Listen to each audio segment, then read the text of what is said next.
Hello everyone and welcome to my YouTube channel, and today we're going to take a look at the second rule of the alphabet T. Hordoftoota chaanala EF4 baga nagaan gara chaanala kanaatti dhuftanii. Egaa pronunciation keenya classii shanaffaa kana keessatti qubee taa walii wal qabatee seera lammaffaa jiru the flap T kan jedhu kana waliin ilaalla. Akkuma yaadattanitti egaa pronunciation keenya classii afraffaa keessatti seerota the truth jedhan walii wal qabatan lamaa fi exceptionii lama waliin ilaallee ture jechuudha. Fakkeenyaaf jechoota kanneen akka try, trouble fi train kanneen jedhan akkamitti pronounce akka gochuu dandeenyu waliin ilaallee ture jechuudha. Classii keenya pronunciation shanaffaa kana keessatti immoo seerota the flap T jedhan kana wajji wal qabatan ilaalla. The flap T jechuun immoo yeroo nuti qubee taa jechoota adda addaa keessatti gara daatti fudhannee dubbisnudha jechuudha. Fakkeenyaaf butter kan jedhu kana qubee taa lama qabdi. Qubee taa sana lamaan akkamitti dubbisnaa gara daatti finnee better jennee dubbisnaa. Activity kan jettu kanas qubee ishee dhumaa T kana gara daatti finnee activity jennee dubbisnaa. The same way responsibility, beautiful jechoota akkasii kana baay'eetu jiru ingiliffaa keessa. Isaan kana immoo the flap T kan akkamittiin akka pronounce gochuu dandeenyu classii shanaffaa kana keessatti ilaalla jechuudha. So don't go anywhere and be with me. Seera flap T kana mee haa jalqabnu na waliin tura.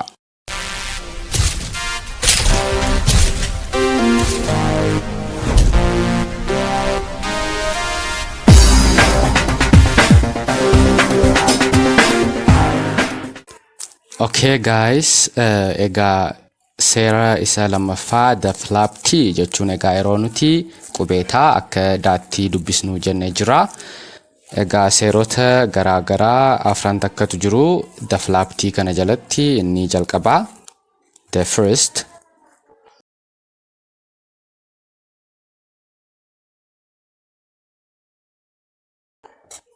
yeroo qubeen letters, yeroo qubeen taa qubee dubbachiiftuu lama gidduu dhufu vowel letters kanneen jedhaman kanneen akka e, i, o, u kanneen jedhaman kana gidduu yoo dhufe qubeen taa akkamitti dubbisnaa? Taa sana gara daatti fudhannee dubbisna jechuudha. Mee example fudhannee waliin haa ilaallu jecha keessatti.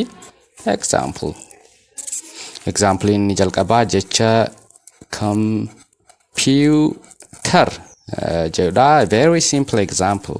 Egaa jecha kana computer jennee dubbisna nuti. Isaan garuu maal godhu akka seera jalqabaa kanatti tiin yeroo dubbifamaa lama gidduu dhuftu. Amma tiin kun maal gidduu jirti? U fi I gidduu jirti. So dubbifamaa lama gidduu jirti jechuudha. Qubee taa kana gara daatti fudhannee dubbisuu qabna. Akka sirriitti isinii galuufis ergi jennee booda bakka taa kana daa gashinaa. Akkas goone ergi barreessinee booda akkamitti dubbisnaa? Computer jennee dubbisna jechuudha. Perfectly daa kana percentii dhibbaa dhibba hin waamnu. Percentii dhibbaa dhibba waamnu. Percentii meeqa waamnaa yoo guddate? Percentii 70. Percentii 70 waamnaa. Fakkeenyaaf computer jennee waamnu computer meena waliin jedha.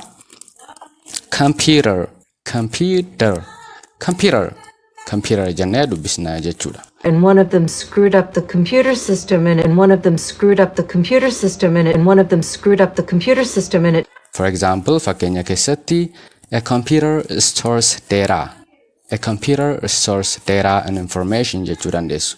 Computerri data fi informationii walitti guuree qabata yookaan sassaabee qabata akka jechuuti. A computer last time meena waliin jedha computer akkasitti qabadhaa jechuudha. Example lammaffaa immoo isinii dabaluudhaaf a very simple example. Saturday jecha kana yeroo baay'ee fayyadamna guyyaa ibsuu fi kanas akkam goona. Egaa as keessatti yoo ilaaltan jechi kun tiin maaliif maal gidduutti argamti? A fi U gidduutti argamti. So vowel letterii lama gidduutti waan argamtuuf akkam goona saa ergeenne booda bakka taa daabuufna her day jennee ergi barreessine booda Saturday saa daa perfectly percentage dhibba waamina aga percentage 70 gadi buusanii Saturday meena waliin jedha Saturday jennee pronounce goone jechuudha akkasitti naa qabadhaa. So, Saturday is my Sabbath, so I'm not allowed to work then. So, Saturday is my Sabbath, so I'm not allowed to work then. Example sadaffaa isinii dabaluun ni danda'a. Example the third ni sadaffaa political kan jedhudha. Kanas tiim maal gidduu jirti ai lama gidduu dubbachiiftuu lama gidduu dubbachiiftuun isaa wal fakkaates wal fakkaachuu qabaates rakkoota kan qabu. So dubbachiiftuu ta'uu isaati kanammoo akkamitti pronounce goona poli ergeenne booda bakka taa maal goona daabuufne kal jenne ergi barreessine booda perfect di waamuu hin qabnu political meena waliin jedha political I studied political science meena waliin jedha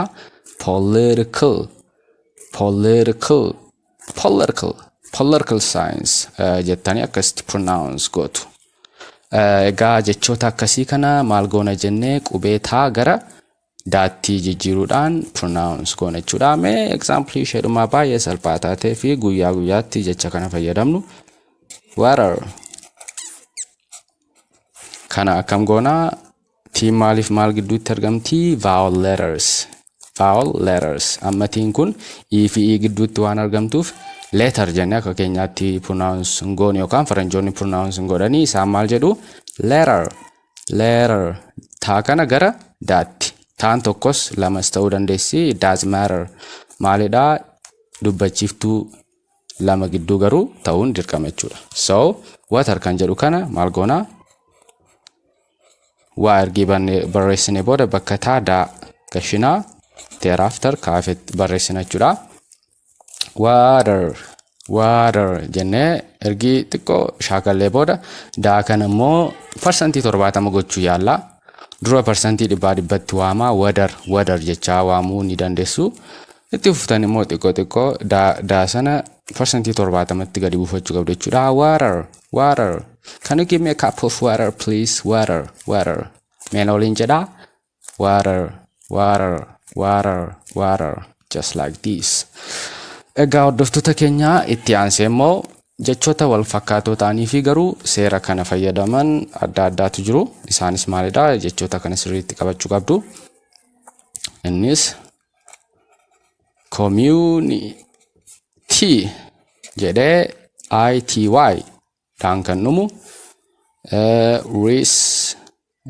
responsibility jedhee ity dhaan kan dhumu jechoota ity dhaan dhuman jechuudha. ity jechoota akkasii baay'eetu jiru. Jechoota kanas akkamittiin dubbisna kan jedhu waliin ilaalla.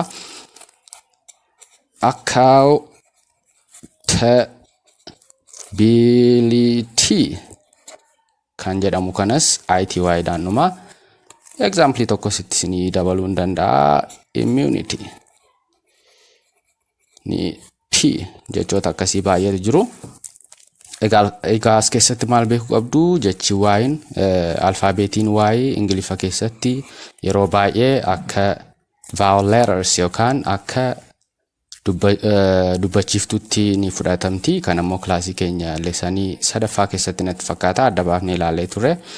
Ingiliffi vowel letterii 5 qaba garuu akka ja'affaatti kan laalamtu qubee kanadha. Yeroo baay'ee qubeewwan isheen waliin barreeffamte irratti hundaa'e alfaabeetiin yaa jedhamtu kun akka qubee dubbachiiftuutti illee yeroo gargaartuutu jira. Kan ammoo irra deebitanii kilaasii keenya san check gochuu qabdu jechuudha. Fakkeenyaaf jechoota akkasii keessatti taan maal gidduu jirti jedhameeti yaadama. qubee dubbachiiftuu lama I fi Y I fi Y I fi Y I fi Y gidduu jirti jedhamee waan yaadamuuf tiin kun gara maalitti dubbifama gara diitti gara daatti dubbifama jechuudha. So community general sirriitti akka faranjootaatti pronounce gochuu barbaannu responsibility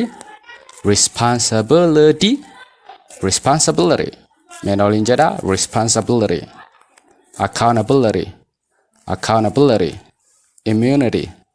immunity ettanii qubee I T Y kana gidduu bakka T kanaa daabuu isaatii shaakala akkuma kanneen gara olii kanaa jechuudha. Jechoota baay'ee jiru ingiliffa keessa gaa I T Y dhaan kan dhumanii. So jechoota akkasii kana T kana gara kamitti dubbisna gara D tti dubbisna jechuudha. So allumaa takka community na oliin jedha community. She's out in the community doing things for others. She's out in the community doing things for others. Responsibility. Where's the editorial responsibility in publishing? Where's the editorial responsibility in publishing? Accountability. So immunity ettanii ITY kana sirriitti jechoota baay'eetu jiru irra deddeebi'aatii shaakalaa isiniif qabama jedheeti yaada. Mee the flap T kan jedhu kana jalatti seera lammaffaa jirutti immoo haa dabarru na waliin ta'a.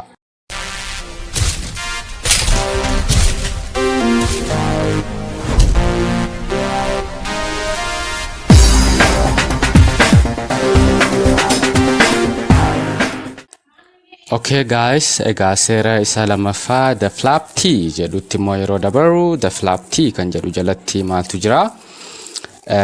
When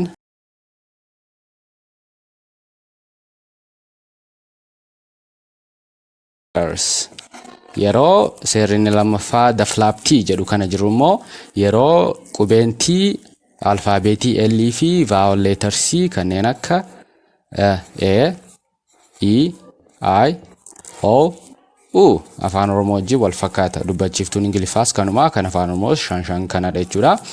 So yeroo qubeen taa kun L fi dubbachiiftuu kana gidduu dhuftu T kana akkamitti dubbifna gara daatti T kana gara maalitti finne dubbisna gara daatti goone dubbisna jechuudha. Kun seera isa lammaffaa the flap T jala jiru jechuudha.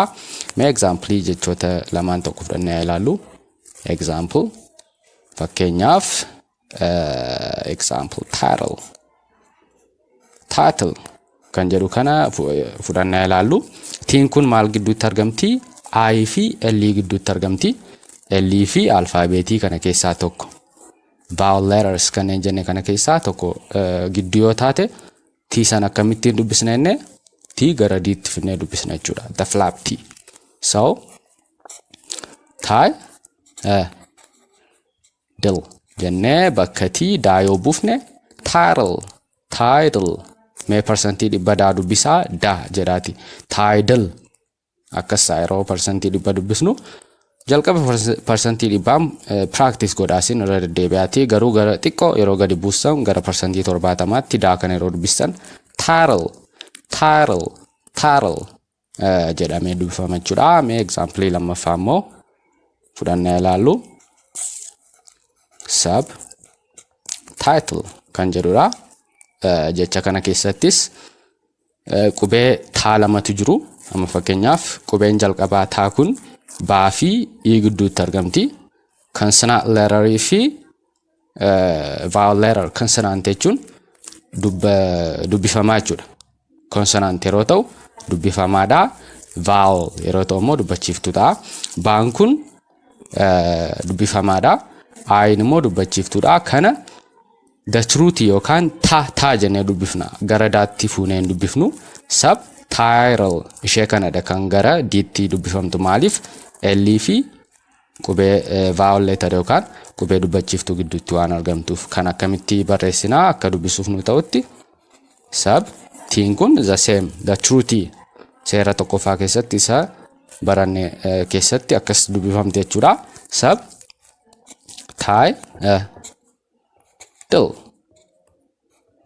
ishee kana qofaatu jijjiirama jechuudha. Maaliif isheen kun baa fi I gidduutti consonant letterii fi vowel letterii gidduutti waan argamtuuf taadhuma jedhamtee dubbifamte jechuudha. So kan akkamitti dubbifnaa? Subtitle. Subtitle jechuun barreeffama yeroo nuti viidiyoo YouTube adda addaa ilaallu jalatti akka nuuf galuuf haasaa isaan dubbatan jalatti barreeffamaan nu barreeffama jechuudha. So subtitle. Title. D taate jechuudha taan kun. So akkasitti qabadhaa. Mee waliin jedha. Title. Subtitle. Jennee akkasitti pronounce goone jechuudha. L fi vowel letterii gidduu yeroo tiin seentu jechuudha. Mee kun seera lammaffaadha. The flaptii jalatti seera sadaffaa immoo waliin haa ilaallu. The third inni sadaffaa maalidha? When jechoota akkasii baay'ee jiru hordoftoota keenya isaan irra deddeebitanii example fudhachaa yoo shaakaltan yeroo gabaabaa keessatti jechoota akkasii karaa salphaa akka faranjootaatti pronounce gochuu ni dandeessu jedhee tan abdadhaa. So practice. Inni lammaffaa when. Tiin ammoo amma when T is in between R and seerota afur qofaadha. Warreen kana guyyaa lama sadii irra deebinaan fixanii jechoota adda addaa sirriitti pronounce gochuu ni dandeessu jedheetii yaada. Nuti egaa seerotuma kana fayyadamneetti kan amma sirriitti pronounce gochuu yaalaa jiru jechuudha. So seerota kana sirriitti jala bu'uu qabdu. Guyyaa lama sadii practice goonaan karaa salphaa waan qabatamuu danda'aniif jechuudha. When T is in between R and the vowel letters. Vowel letteroonni pronunciation keessatti baay'ee barbaachisuudha. Letters. So amma immoo yeroo qubeen taa maaliif maal gidduu dhuftu jennee R fi vowel letteroota E, I, O, U kanneen jedhaman gidduu yoo dhufte jechuudha. Mee example yaa fudhannu. Example. Jechoota kanneen akka party. Silaan yaadatti yoo ta'e waayin kun ingiliffaa keessatti akka vowel letter yookaan akka qubee dubbachiiftuutti fudhatamuu ni danda'a jennee jira. So ammatiin kun R fi waa'ee gidduutti argamti. Akka qubee dubbachiiftuu lama gidduutti galteetti ilaalamte jechuudha. Kana shanan malee faranjoonni yaa kanas akka vowel letter yookaan qubee dubbachiiftuutti fudhatu jechuudha. Kana irratti immoo dubbisuu qabdu. Klaasii waa'ee teensii baranne irratti teensii klaasii lammaffaa moo sadaffaan itti fakkaata. Sirriitti waa'ee kana jala buunee ibsaa turre isa check gochuu ni dandeessu. So kan yeroo barreessinu paa ergeenne booda bakka taa daabuusna achi waa'ee paartii ergeenne booda dii kana xiqqoo percentii 70 party. Do you remember the song by Ed Sheeran? I'm at a party I don't wanna be at. San keessatti illee dhaggeeffachuu ni dandeessu. Party. Meen oliin jedha.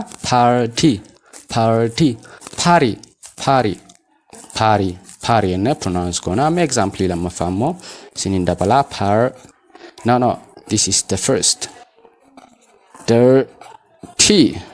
Jecha dirty jedhu kana dirty jennee dubbisna nuti. Kanas party jennee dubbisna. Dirty jennee kan dubbisnu kana ergeenne booda bakka taa maal buufna? Daa buufnee yaa goona jechuudha. Tiin kun maaliif maal gidduutti argamti? R fi vowel letteriitti akka fudhatamtu alfaabeetii yaa gidduutti waan argamtuuf akkamitti dubbisna?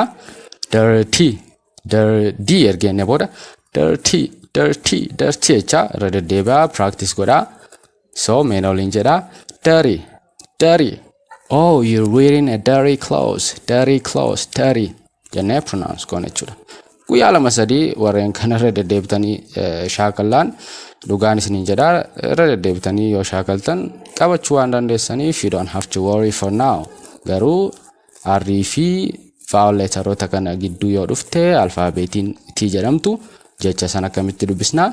gara diitti fuune taasana gara diitti fuune pariidari meena waliin jedha pariidari jennee pronounce goone jechuudha. Mee amma seera isa dhumaa the flap t jedhu t haa dabarru. Example ishee dhumaa kan ammoo ofii keessanii pronounce gochuu yaaltu poverty kan jedhu kana tiin gara maalitti pronounce taati kan jedhu fudhadhaatii ofii keessan shaakala poverty yookaan hiyyummaa kan jedhu sana jechuudha. Poverty jennee pronounce goona. So gara seera ishee dhumaa afraffaa the flap t.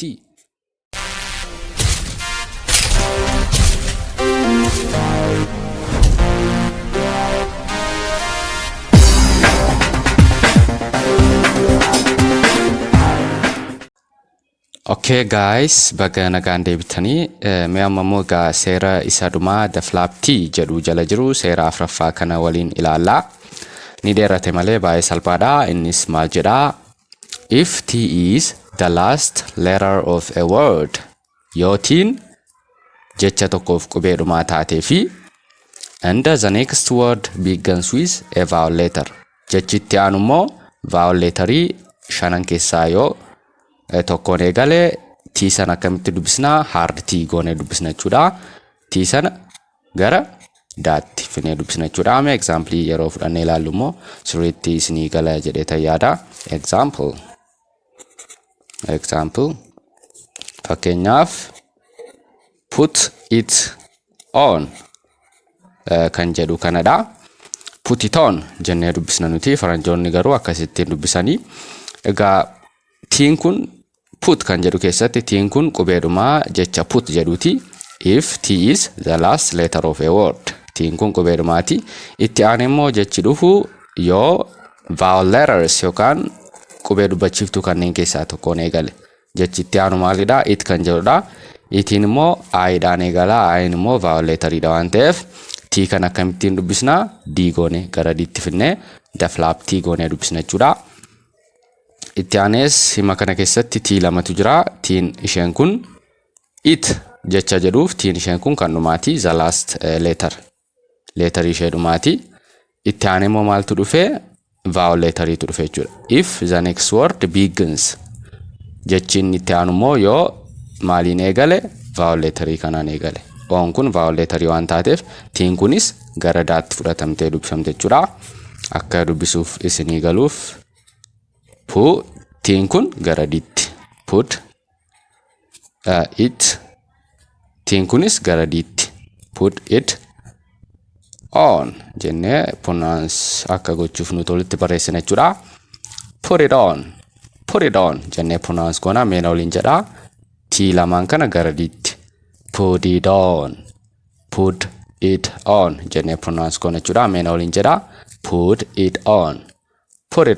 Yeroo speedii dabaltan immoo ariitii keessan dabaluudhaan put it on your clothes please. Jettanii akkasitti pronounce goote jechuudha seera afraffaa kana keessatti. I can't put it on now, they've already met. Yerootiin qubeedhumaa jecha tokko taate jechitti aanu immoo vowel letteriidhaan eegale jechuudha. Mee example lammaffaa immoo fudhannee waliin haa ilaallu. What a good day. Guyyaa gaarii akkamiiti kun? Akka jechuuti what a good day. So t kana amma yeroo ilaallu what kan jedhuuf tiin kun maalidha? The last letter qubeedhumaati. Itti aane immoo maaltu dhufe? Qubee dubbachiiftuu vowel letter waan ta'eef t kan akkamitti dubbisna? Gara daatti finnee dubbisna jechuudha. T kana gara diitti. War jennee ishee kanatti dabalee dubbisna jechuudha. What a good day. Oh, what a good day. Meena waliin jedhaa. What a good day jennee pronounce goona jechuudha. Seerri kun baay'ee salphaadha. Akkasitti qabachuu dandeessu. Example dhumaan sinii dabalaa. The last example of this class maal jetti? But I love you kan jedhaa. Angaruu sin jaalladha akka jechuuti. Egaa but kan jedhuuf tiin kun maalidha? Qubee dhumaati. Itti aanee immoo maaltu dhufee? Qubee dubbachiiftuu I jedhamtudha kan dhufee tii kan akkamitti dubbisna jechuudha. Gara flap tiitti dubbisna. Tii kana gara diitti finnee dubbisna. So tii sana gara diitti. But I love you jennee pronounce goona jechuudha. So but I love you kan jedhu but I love you. But I love you. But I love you. Meena waliin jedhaa. But I love you. But I love you. Speed yeroo xiqqoo dabaltan. Bud hin jennu. Daasana percentii dhibba bud hin jennu. Bad innee pronounce goona jechuudha. Meena waliin jedhaa. But I love you. But I love you. You said you didn't love me, but I love you. But I love you. Jennee akkasitti pronounce goona jechuudha. But I need you now, soldier. But I need you now, soldier. But I need you now, soldier. Egaa hordoftoota chaanala EFOTube pronunciation keenya kilaasii 5ffaa kana keessatti seerota the flapti jedhan walii wal qabatan afur adda baafannee ilaallee turre jechuudha. Seerota sana guyyaa 2-3 irra deebitanii yoo shaakaltan I'm pretty much sure yeroo gabaabaa keessatti master ni gootu jedheetan abdadhaa. Maaliif seerota kana kan fayyadaman ingiliffa keessatti jechoota 1000 lakkaa'amantu jiru waan ta'eef isaan jechoota 2-3 isin jennaan jechoonni kaan ofii isaanii isiniif pronounce ta'aa deemu waan ta'eef shaakalaa gaaffii qabdanis komentii jalatti nu barreessuu hin dagatina. Akkuma agarreen gaaffii keessaniif deebii isinii laachaa wal barsiisaa waliin deemne jechuudha. So namoonni video barumsaa kana ilaaltanii chaanala EFOTube jedhu kana subscribe goone jiraattan please don't forget to subscribe. Video barumsaa adda addaa chaanala kanarraa waan argachuu dandeessaniif jechuudha. Haga pronunciation keenya ja'affaa the hard T kan jedhutti wal agarrutti yeroo gaarii qabadhaa. Shaakaluu hin dagatinaa. Take care. Broken and battered, open and shattered. Since you've been gone, I feel like nothing matters. Pull out my camera, I'm looking at you. I should've known I was lucky to have you. Too inconsistent, too much is missing. You told me that you were sick of the distance. You started bitching, I wouldn't listen. Now that you're gone, I just keep reminiscing. I'm rolling with models, I swear to the baddest. We start with hello, then end up on my mattress. But they only want me because of my status. My money and fame is the thing that attracts them. I know it, don't think I don't notice. But my only motive is my heart is broken. I don't think I'm coping with all these emotions. Just look how I wrote this.